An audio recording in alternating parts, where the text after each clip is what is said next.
клиент вам говорит дорого, вам нужно задать уточняющий вопрос. И тогда ему все дорого, лишь бы ты отстал. Без манипуляций, без тюхивания, без обмана. Нет баланса между ценой и качеством. По полочкам раскладываете ему все, что теперь сами знаете. Вот теперь вы готовы общаться с клиентом.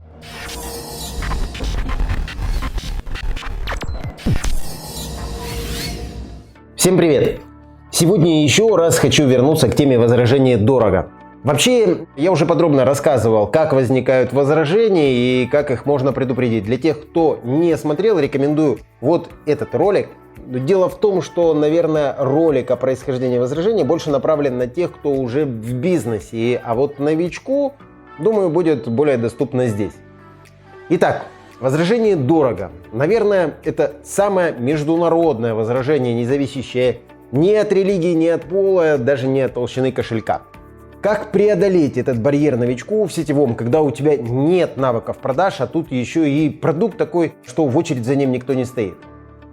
Дело в том, что в голове новичка, наверное, в 90% случаев у самого стоит этот барьер, то есть он сам считает, что это действительно дорого. И вот когда у самого в голове сидит дорого, а тут клиент еще такой дорого, ты начинаешь сразу ослабевать. И в голове сразу крутится: ну да, дорого, я тоже так считаю. И дальше все.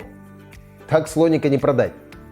Поэтому первое, что нужно сделать, это справиться со своим убеждением, что это дорого. То есть прежде чем продавать, надо сначала поработать над собой. Нужно сделать один предварительный шаг. Возьмите ручку, листочек и напишите перечень всех возможных причин, которые оправдывают цену на продукт. Список должен быть вот прям максимально большим. Записывайте любую мелочь. И теперь это еще не все. Обратитесь теперь к своему наставнику и попросите его, чтобы он обозначил все причины. Почему этот продукт имеет такую цену? Поспрашивайте у тех людей, кто уже давно в компании. Необходимо, чтобы у вас появилось как можно больше причин, чтобы убедить самого себя, что такая цена является правильной. И когда вот жетон провалится, когда вы для себя распрощаетесь с убеждением дорого, вот теперь вы готовы общаться с клиентом. И теперь, когда он скажет дорого, вы достаете свой арсенал и по полочкам раскладываете ему все, что теперь сами знаете. Так, теперь здесь стоп, это шутка. На самом деле, конечно, не так. Никаким образом вы не лепите свои убеждения и никогда не вступаете в спор с клиентом. Представьте такую ситуацию, я тут немножко от мужского имени поиграю. Так, представьте, вам понравилась девушка, и вы хотите с ней познакомиться и продолжить отношения. Ну и, предположим, сходу получаете отворот-поворот.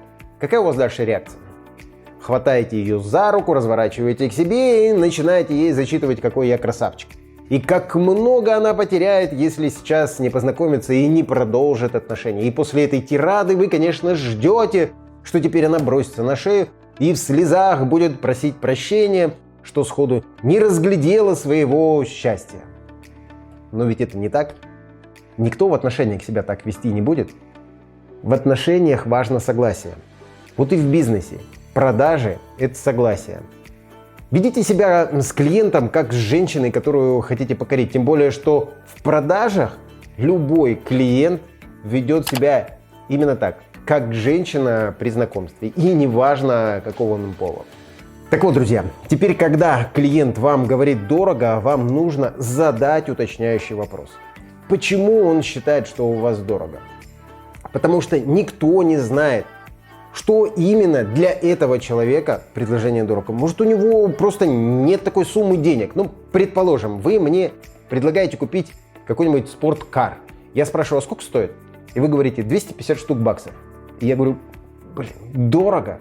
Потому что у меня нет такой суммы на автомобиль. И такое возражение его не уладить. А возможно, человек считает, что такое предложение он может приобрести по более приятной цене у конкурентов. Это уже совсем другая причина. Или, предположим, человек считает, что нет баланса между ценой и качеством. Ну, представьте, в аэропорту маленькая бутылочка воды стоит $5, которая в магазине стоит 50 центов. И вы сразу так, блин, дорого.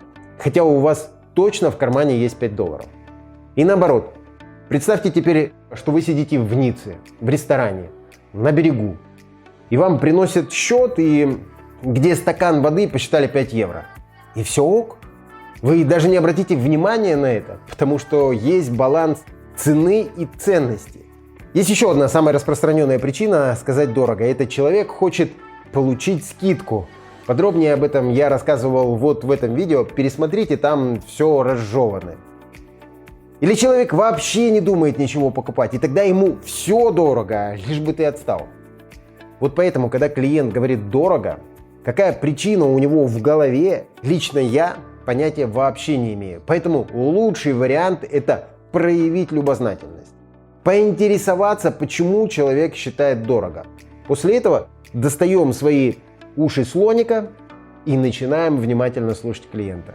Тогда вы сможете задать ему еще более уточняющие вопросы, чтобы понять именно глубинные причины возражения дорого именно вашего клиента. И вот когда человек все расскажет, выдержите небольшую паузу, посмотрите человеку прямо в глаза, примените прием кивка Салливана, знаменитый прием кивающей головой, и согласитесь с человеком, что такое мнение имеет место быть. Скажите ему: действительно, некоторые считают, что это дорого. Давай я расскажу, почему складывается такая цена и почему она справедливая. И вот тут у вас есть ваш список аргументов. Почему цена адекватная? Выберите из него те преимущества, которые важны именно для вашего клиента. Помогите ему сделать правильный выбор без манипуляций, без втюхивания, без обмана. Именно это и будет бизнес, где продажа – это помощь человеку решить свой вопрос. Ну а на этом у меня сегодня все.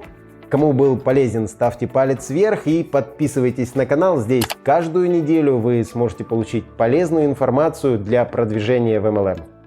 Пока!